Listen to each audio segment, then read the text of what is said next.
그동안 코로나 방역에 비교적 선방했다는 평가를 받던 아시아 국가들이 코로나 재확산으로 골머리를 앓고 있습니다. 그 중에는 베트남이 포함되어 있는데요. 최근 일주일간의 하루 평균 신규 확진자 수는 230여 명으로 한 달 전보다 30배 가까이 늘어났습니다. 바이러스를 성공적으로 차단했다며 자화자찬에 빠졌던 베트남은 현재 난리가 난 상황입니다. 특히 인도 변이와 영국 변이가 혼합된 새로운 변이 바이러스가 확인되며 초비상이 걸렸다고 합니다. 베트남에서 발견된 변이 바이러스가 큰 혼란을 초래할 것이라는 보도와 호치민의 한 개신교에서 마스크를 비롯한 적절한 방역 대책 없이 서로 가까이 앉아 찬송가를 부르고 기도를 하는 바람에 교회 안에서 바이러스가 급속히 확산했다는 보도가 공유되면서 각국 네티즌들은 다양한 반응을 보이고 있습니다. 생각 없이 여행을 다닌 멍청이들과 교회 그룹이 베트남을 크게 엿먹였다. 2주 감금에 감사드립니다. 전염병이 붐비는 장소에서 벗어나기 위해 베트남 정부의 명시적인 지시가 필요하다는 것이 정말이냐? 라는 의견을 찾아볼 수 있었으며 베트남인으로 추정되는 사람들은 해명하기에 바쁜 모습이었습니다. 베트남인으로 추정되는 한 네티즌은 베트남 교회 그룹은 당시 그들에게 합법적이고 합리적인 일을 했다. 베트남인들은 지난해 한국의 종교처럼 질병을 고의적으로 퍼뜨리거나 당국에 협조하지 않는 것처럼 무책임하게 행동하지 않는 사람들이다. 라며 은근히 한국을 깎아내렸으며 한 네티즌은 베트남에서 발견된 새로운 바이러스를 베트남 변종이라고 부르지 마십시오. 라며 불쾌감을 드러냈습니다. 그러나 여기에는 우리의 말 그대로 영국 변종을 영국 변종, 인도 변종을 인도 변종이라고 불렀으므로 베트남에서 발견된 바이러스를 베트남 변종이라고 부르는 것이 공정합니다라는 답글이 달려 있었습니다. 그런데 베트남 정부가 말도 안 되는 대책을 내놓아 해당 내용이 국내에서도 논란이 되고 있습니다. 베트남 현지에 진출한 한국 기업들에게 백신 구매 등 당국의 각종 방역 비용 부담을 요구한 것입니다. 억지도 이런 억지가 없을 뿐더러 자국이 해결해야 할 문제를 외국 기업에 맡기려는 후안무치한 모습이 아닐 수 없습니다. 지난해 날조는 물론 한국인들이 베트남의 세금으로 자가격리를 하며 불만이 많았다면서 코로나의 태극기를 합성해 조롱하는 모습이 아직도 생생합니다. 한국이 위기를 맞이한 상황에서 뒤통수를 제대로 친 베트남이기에 해당 소식은 국내 네티즌들의 공분을 사고 있는 상태입니다. 최근 베트남 중앙정부와 지방정부가 일제히 한국 기업들을 대상으로 백신을 사달라고 요청하고 나서 기업들의 시름이 깊어지고 있는데요. 딘띠엔 중하노이 당서기는 지난 28일 집단 면역을 달성하기 위해서는 600만 회분의 백신이 필요하다고 밝힌 뒤 예산 부족을 이유로 기업들이 구매 비용을 부담해주길 바란다는 입장을 밝혔습니다. 베트남 중앙정부도 최근 민간 기업들로부터 지원을 받아 백신 구매 펀드를 마련하겠다는 계획을 발표했습니다. 이어 베트남 정부는 지난주 총 1억 5천만 회분의 백신을 마련하기 위해 11억 달러 규모의 재원을 배정했다고 밝혔는데요. 한국 기업들은 현지에서 생산 활동을 지속하기 위해서는 기본적으로 당국의 지침을 수용할 수밖에 없는 입장입니다. 때문에 백신 구매비 지원 등의 요구사항을 놓고 해도 너무한다는 반응이 나오고 있습니다. 이러한 전적이 쌓여 만약 추후 국내 기업들이 베트남에서 모두 철수를 하겠다고 하면 눈물을 흘리며 붙잡을 것이 뻔하기 때문에 그들의 요구사항은 더욱 뻔뻔하게 느껴집니다.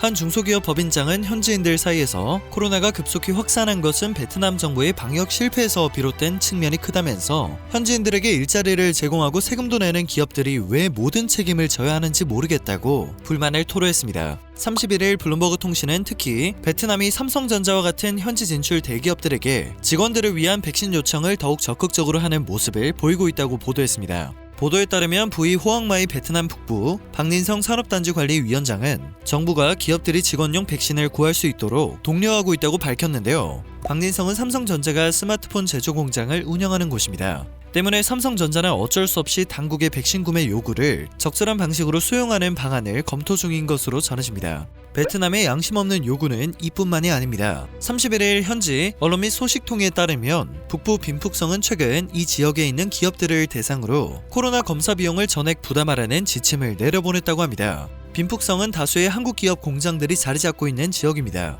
코로나가 빠른 속도로 확산되고 있어 현재 공장을 둔 국내 기업들도 마찬가지로 비상에 걸렸는데요. 이 와중에 각종 방역 비용까지 부담을 하라니 불만이 터질 수밖에 없는 상황입니다. 삼성전자의 경우 이미 어쩔 수 없이 비용을 전액 부담했다고 합니다. 지난 11일 박린성에 위치한 삼성전자 휴대폰 공장에서 일하는 현지인 직원 2명이 양성 판정을 받자 이들 직원이 소속된 생산시설에 근무하는 전 직원을 대상으로 밤새 진단검사를 실시하고 재반 비용을 전액 부담한 것입니다. 한 중소기업 관계자는 삼성전자 같은 대기업은 검사 비용을 모두 내는데 크게 부담이 되지 않겠지만 작은 규모의 회사는 타격이 있다며 곤혹스러움을 감추지 못하고 있습니다. 더군다나 지난 1년 동안 한국 기업들이 현지에서 수많은 불합리함을 겪어야만 했다는 사실까지 밝혀지며 논란은 더욱 커지고 있습니다. 한 언론 보도에 따르면 올해 2월 베트남 하노이에 입국한 한국인 A씨는 혼란스러움을 느꼈다고 합니다. 코로나가 전혀 두렵지 않은 듯 현지인들이 마스크도 쓰지 않은 채 연방 맥주를 권했기 때문입니다. 여긴 정말 천하태평이구나 라는 생각이 들었다고 하는데요. 지방정부도 가급적 빨리 투자를 해달라고 보채는 모습을 보였다고 합니다. 긴장이 일상화되어 있는 한국과 너무도 다른 풍경에 마스크를 두 겹으로 착용한 자신이 이상해 보일 정도였다고 합니다. 그런데 지난달 다시 만난 그는 잔뜩 화가 나 있었다고 합니다. 27일 코로나 재확산 후 북부 박장성의 원자재 공급이 예고 없이 통제되었기 때문이었는데요. 공안은 통행 허가증을 제시해도 윗선이랑 얘기를 하라며 나몰라라 하는 무책임함을 보였다고 합니다. 당시 베트남의 1일 신규 확진자는 150명 남짓이었습니다. 500명을 넘나드는 한국도 이렇게까지 기업의 생산활동을 막지 않았기에 A씨는 베트남의 조치가 이해되지 않았고 화가 날 수밖에 없었다고 합니다. 그리고 A씨가 겪은 일들은 지난 1년 동안 한국 기업들이 수없이 겪은 일상이었다고 합니다. 코로나 특수를 누리려는 베트남 정부의 경제 최우선주의 기조가 불합리와 비정상의 출발점이었죠. 실제 감염병이 잠잠하던 지난해 중순, 중앙정부는 전국 곳곳에 산업단지 개발을 허가하며 성장을 독려했습니다. 또 지방정부들은 경쟁적으로 투자 설명회를 열었습니다. 이전에 있었던 짧고 굵은 봉쇄책이면 돈벌이를 계속하면서 얼마든지 코로나 확산 속도를 억제할 수 있다고 자신한 것입니다. 하지만 이번 재확산 사태는 완전히 다릅니다. 전염력이 매우 강한 인도 변이와 영국 바이러스가 혼합된 새로운 변이 바이러스가 베트남 전역에서 창궐했기 때문입니다. 이제서야 베트남 중앙정부도 16호 지시령 발동을 검토 중입니다. 사실상 전국민 자가격리를 강제하는 조치이기에 뭐 아니면 도로 극단적인 방역을 선택하고 있는 꼴입니다.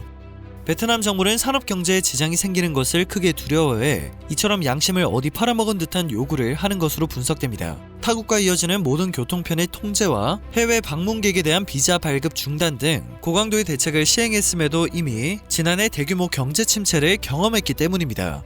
2015년에서 2019년 5년간 베트남은 6.2%에서 7.1% 사이에 상대적으로 높은 GDP 성장률을 기록했으나 2020년 급격히 악화되었습니다. 실업률은 오르고 휴업 및 폐업 사례가 속출한 것은 물론 꾸준히 늘던 해외 관광객은 80%가량 감소했죠. 2020년 베트남이 기록한 2.91%의 GDP 성장률은 1986년 이후 최저치입니다. 또한 2020년 글로벌 수요 감소와 공급망이 붕괴되고 국경 통제로 인해 베트남의 수출액 성장률은 2002년 이후 최저치를 기록하기도 했습니다. 자연스럽게 외국인 직접 투자도 감소세를 보였습니다. 한국 기업이 베트남의 경제를 좌지우지한다는 말이 있습니다. 다수의 한국 기업들이 진출한 지역에서 심각한 확산세가 이어지며 성별로 매우 엄격한 조업 지침을 내려 사실상 한국 기업들이 조업 중단이라는 최악의 전개가 펼쳐질 듯하니 염치를 불구하고 각종 방역 비용 부담을 요구하는 것인데요. 박노한 대사와 경제단체 임원들도 이들 지역에서 베트남 경제를 책임지는 삼성전자를 비롯한 한국 기업들이 이번 성 당국의 매우 엄격한 조치로 인해 회복할 수 없는 수준의 영업 손실을 입을 것으로 예상되며 이는 결국 베트남 경제에도 심각한 타격을 줄 것이라고 우려했습니다. 한국 대사관과 한국 경제단체들은 국내 기업도 어려운 상황에 처한 것은 마찬가지라며 기업들의 애로사항을 베트남에 전달했는데요. 베트남 정부는 한국 단체들의 공문에 현재 베트남의 코로나 상황이 매우 심각해 한국 기업들의 협조를 구한다는 원론 이상의 대답을 내놓지 않고 있습니다. 위기를 맞이한 것은 충분히 알겠으나 한국을 찬양하던 지방 정부들이 안면 몰수를 하고 있는 상황에서 우리 기업들의 희생을 강요할 수는 없는 노릇입니다. 최소한의 생산 활동만 보장해달라는 한국 기업들의 간절한 요구를 번번이 묵살했던 베트남인데요. 그래놓고 이제는 자신들이 죽게 생겼다며 백신 등 방역 비용 부담을 요구하고 있습니다. 코로나 시대에 만천하에 드러난 사회주의 국가 베트남의 자화상이 아닐까 싶습니다. 오늘 전해드릴 소식은 여기까지입니다. 영상이 정보가 되셨다면 좋아요와 구독 부탁드립니다. 늘 새롭고 유익한 뉴스로 찾아뵙는 로버튜브 되겠습니다.